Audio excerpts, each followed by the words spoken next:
अभिषेक शर्मा 10 पर आउट, किशन भी 10 पर आउट। सूर्य कुमार जब 18 पे आउट तो थोड़ा सा दिल तो धड़का था, लेट्स बी फेयर, लेकिन मौजूद है संजू सैमसन, मौजूद है तिलक वर्मा, एक नए रोल में तिलक वर्मा अब 7 गेंदबाजों का इस्तेमाल किया है। ऐसे कहते हैं स्पॉइल्ड फॉर चॉइसेस, कई बार वो प्रॉब्लम ऑफ प्लेंटी भी आ जाती है, क्योंकि सब ने रन्स दिए हैं फोर्ड को छोड़कर, सिर्फ एक है जिन्होंने दिए 3 में 22। टॉस जीता था, गेंदबाजी का फैसला किया था। भारत ने गेंदबाजी करते हुए कंसीड किए 195 रन, एक भी अर्धशतक नहीं था, पर वेस्ट इंडीज मात्र 4 विकेट के नुकसान पर पहुंच गई थी एक बड़े टोटल तक। संजू सैमसन बतौर ओपनर 69 पर अभी भी नाबाद है और स्टाइलिश खिलाड़ी है। ये जब खेलता है तो ऐसा लगता है कि बल्लेबाजी बहुत आसान लगती है, बहुत खूबसूरत लगती है, और जब ये अच्छी फॉर्म में होता है तो जिंदगी खूबसूरत लगती है। I'll be very honest. Footwork में बहुत क्लियर है कि कौन से बल्लेबाज, कौन सी गेंदबाज के सामने कौन सा फुटवर्क इस्तेमाल करना है। फास्ट बॉलर के सामने ज्यादा पैर नहीं निकालना है, स्पिनर के सामने अगर स्लो है तो फ्रंट फुट पे ज्यादा खेलना है, बैक फुट का भी इस्तेमाल करना है। क्लैरिटी बहुत जबरदस्त है संजू सैमसन की।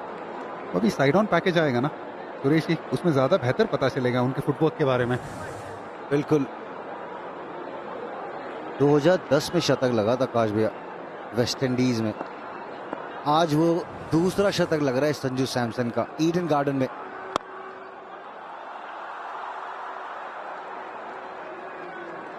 रॉबर्ट पावल वहां मौजूद थे, ये लो जो इससे देख भी लेते हैं, कई बार ये डीप इनसाइड द क्रीज जाया करते हैं ना। और फिर लेंथ उनको एक जगह पे डालना मुश्किल है ना, क्योंकि यहाँ पे पीछे खेल रहे, फिर फ्रंट फुट का भी इस्तेमाल कर रहे हैं, और फिर बाद में इनका स्पिनर के सामने ये दूर वाली लेंथ को आगे से खेला, अगला पैर बाहर निकाला, फिर यहाँ पे तो पैर भी नहीं निकाला, वो पेस का इस्तेमाल किया। और वो बैकफुट पे जो लेग साइड पे खेले थे उसमें पिछला पैर था स्पिनर के सामने, पीछे लेके चले गए थे। बहुत अच्छे फुटवर्क का इस्तेमाल, लेकिन बैलेंस उसमें बहुत बढ़िया नजर आया। फास्ट बॉलर पे बैक एंड अक्रॉस जा रहे थे, स्पिनर पे वेट कर रहे थे वो, और इम्पैक्ट भी देखेंगे ना, बिल्कुल वो क्लोज टू द हेड, जहां उनको रूम मिलता है चारों तरफ शॉट्स लगाते। एक उन्होंने छक्का लगाया था वो जोसेफ पे सामने, जो स्लो बॉल चेक किया था। पता चलता है कि कितने काम है वो चेज में, तिलक के साथ एक अच्छी पार्टनरशिप करते हुए। जेसन होल्डर रिंग्स के बाद आए हैं, ये महत्वपूर्ण 10-12 गेंदें होंगी, यहां अगर आप कंट्रोल कर लेंगे तो फिर रन चेज आपके पक्ष में। पॉइंट का फील्डर पीछे, एक कवर्स का फील्डर पीछे, बहुत इंटरेस्टिंग एक्चुअली फील्ड सजाई है, क्योंकि मिड ऑफ जो है वो ऑलमोस्ट वो बॉलर के साथ ही खड़ा है, तो ऑफ स्टंप किया तो बहुत बार गेंद डालने वाले हैं कि आप उस तरफ मारिए, और 3 फील्डर जो लेग साइड के हैं कि अगर आपने घसीटा तो मेरे पास 3 फील्डर वहां भी मौजूद हैं, तो ऑफ स्टंप के बाहर की लाइन।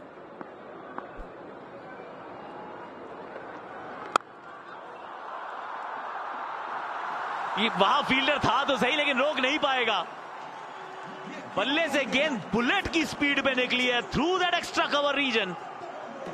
ये जब आप प्लानिंग करते हो ना, ऐसे शॉट जब आप देखते हो तो वो प्लानिंग के तहत होते हैं। तिलक वर्मा पूरी प्लानिंग के साथ तैयार थे ऑफ स्टंप के बाहर खेलने के लिए। इससे पहले वाली जो गेंद थी ऑफ स्टंप के बाहर थी, जानते थे या तो स्लो इधर आएगी या तेज इधर आएगी, वहीं पे वो जो फील्डर था उसके बगल में से खेला ये शॉट। जबरदस्त, ऑफ साइड इनका इलाका है, पसंद करते हैं यहाँ पे खेलना।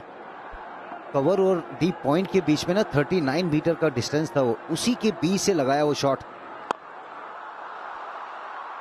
अच्छा कैच वहां पर, बड़ी सफलता यहाँ पे वेस्ट इंडीज को। ये तो फील्ड प्लेसमेंट की जीत थी, क्योंकि मिड ऑफ का फील्डर सर्कल में रखा था, आपको कहा था कि इसके ऊपर से मार के दिखाइए, वहां फंसाया है, इस फील्ड प्लेसमेंट से फंसाया है। यहाँ पे लाइन भी चेंज कर दी, ऑफ स्टंप के बाद नहीं डाली, क्रॉस सिम डिलीवरी, रूम नहीं दिया, उनको फॉलो किया और कैच यहाँ पे बहुत बढ़िया। शिमरन हेटमायर का बहुत अच्छा जंप किया सही वक्त पे, ये साझेदारी जो 42 रन की हुई थी उसे तोड़ा तिलक वर्मा। वो मिड ऑफ के ऊपर से जाना चाहते थे, चौका लगाना चाहते थे, अपनी विकेट गवा बैठे। 27 रन की पारी, 141 पे 4 भारत।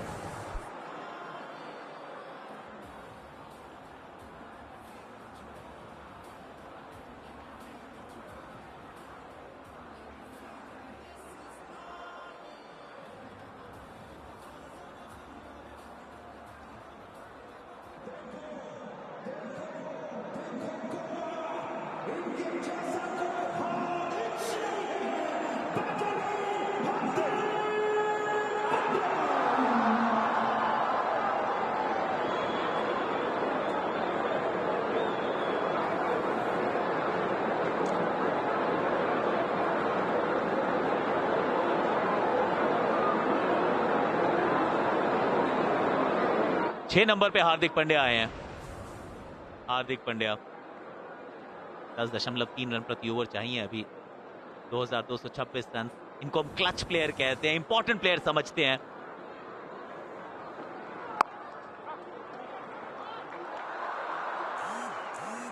यहां पे सिंगल मिलेगा।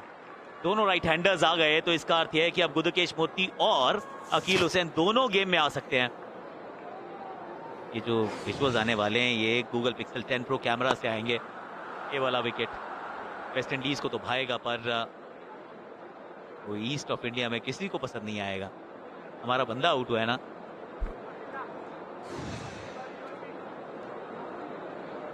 आपके पास शिवम दुबे का विकल्प राइट लेफ्टी अगर आपको करना है, लेकिन आपको ये भी ध्यान रखना है कि हार्दिक का जो एंट्री पॉइंट है वो बहुत लेट भी ना हो जाए। ये भी एक समस्या है ना। तो अच्छी प्रॉब्लम है क्योंकि बंदा इतना तगड़ा प्लेयर है, आप चाहते हैं जल्दी आए। Dealing only in boundaries. दूसरी तरफ से चाहे विकेट गिरे या ना गिरे, संजू के खेलने का अंदाज नहीं बदलेगा।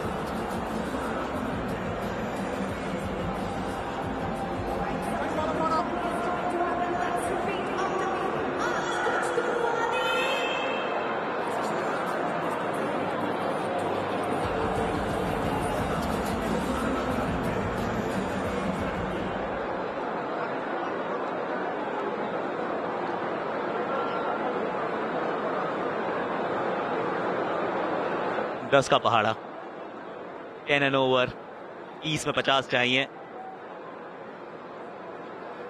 सोच रहे थे क्या लेफ्ट आर्म स्पिनर की तरफ जा सकते हैं, के अगेंस्ट में गए हैं कप्तान शेहोप। शमार जोसफ पहले ओवर में 3 रन, दूसरे में 17, वापस उनकी तरफ और 4 से हुई है इस ओवर की शुरुआत। पिछले ओवर की आखिरी गेंद, इस ओवर की पहली गेंद। चौका उस तरफ भी था, चौका इस तरफ भी है। यॉक करने का प्रयास वहां पर हार्दिक पांड्या इनफॉर्म, बीचों बीच वो बैट के शॉट लगा, स्टेयर किया थर्ड मैन की तरफ, माफ कीजिएगा फाइन लेग की तरफ। लगी पावर से खेल रहे हैं दोनों बल्लेबाज। बुमराह जैसा गेंदबाज नहीं है वेस्ट इंडीज के पास, और यहाँ पे 29 गेंदों में चाहिए 46 रन। 2 अच्छे और बल्लेबाज आने बाकी है। एक सेट बैट्समैन है, एक हार्ड हिटिंग खिलाड़ी अभी अभी आया है, लेकिन वो ऑफ स्टंप वाली लाइन हार्दिक को थोड़ा संभालना है, थोड़ी दूर की तरफ। यहाँ पे 2 रन मिल जाएंगे। पहली गेंद पे चौका, फिर दुक्की। बहुत रेयर होता है कि सर्कल के अंदर ही गेंद रुक जाए और फिर भी आप 2 चुरा ले जाएं, पर यह हो गया है। और चीज को कैसे कंट्रोल किया है ना, तारीफ योग्य। विन परसेंटेज को देखते हैं तो शुरुआत में एक बार डिप हुआ था जब 2 लगातार विकेट्स गिरी थी, लेकिन उसके बाद वो विकेट गिरी भी हैं तो भी विन परसेंटेज को